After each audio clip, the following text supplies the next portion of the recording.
Today we will see about trench poetry in English literature, so let's look first what is trench poetry. Trench poetry refers to the poetry written by soldiers and poets during World War I, particularly those serving on the front lines in the trenches. It is a deeply realistic, often anti-war genre that transformed ideas about war, heroism, and suffering through vivid, often shocking depictions of combat and its psychological effects. Historical background: trench poetry emerged out of World War I, beginning around 1914 with the onset of the conflict. At first, war poetry tended to reflect patriotic ideals, glorifying the soldier's duty and sacrifice in traditional, romantic language. However, as the war progressed and soldiers experienced the horrors of trench warfare, mud, death, constant shellfire, disease, and psychological trauma, a radically different poetic voice developed. This new voice was characterized by disillusionment, realism, and the intent to expose the cruelty, futility, and brutality of war. Many trench poets were young men who returned from the front changed and traumatized. Their poetry was naturalistic and shockingly realistic compared to previous generations, challenging the myths of wartime heroism and the values of pre-war society. Central themes in trench poetry: patriotism and disillusionment. Early poems expressed patriotism, but later works focused on the deep disillusionment experienced by soldiers as they saw ideals destroyed by war's reality. Horror of trench warfare. Poets wrote about the squalid, deadly, and traumatizing conditions, mud, corpses, ceaseless shellfire, and mental breakdowns. Futility of war. Many poems questioned the purpose and justification for such mass destruction, loss, and suffering. Despite the horror, poems often explored the strong bonds between soldiers, offering glimpses of resilience and humanity.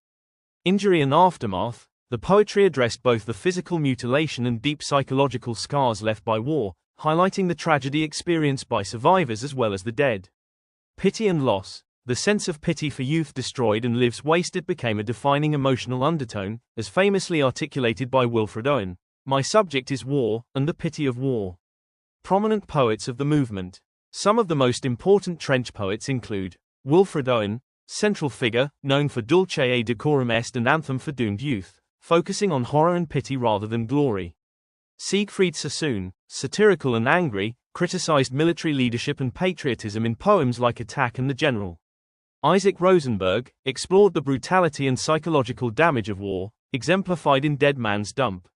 Rupert Brooke, early poet known for patriotic, idealistic verse such as The Soldier, but later perceptions saw these as naive compared to darker, later poetry. John McCrae, his poem In Flanders Fields expresses grief, remembrance, and symbolic hope, often quoted in wartime memorials. Other names, Ivor Gurney, Charles Sawley, and Edward Thomas are notable, each with unique angles on war's toll. Aftermath and lasting impact. The aftermath of trench poetry was profound. The genre challenged and changed public perception of war, stripping away romantic illusions and exposing its brutal reality. These poems became central to remembrance practices and anti-war movements, influencing literature, modernist poetry, and cultural memory. Poets like Owen and Sassoon, traumatized by war, highlighted issues like PTSD and veterans' isolation. The movement's naturalistic style informed later literary realism and modernist experimentation.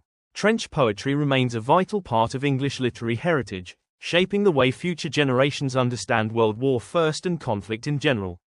In summary, trench poetry grew from the lived experience of war's horror, not just as art, but as a form of protest, compassion, and historical documentation whose effects on literature and society are still felt today. Please like, comment, share and subscribe to my channel. Thank you.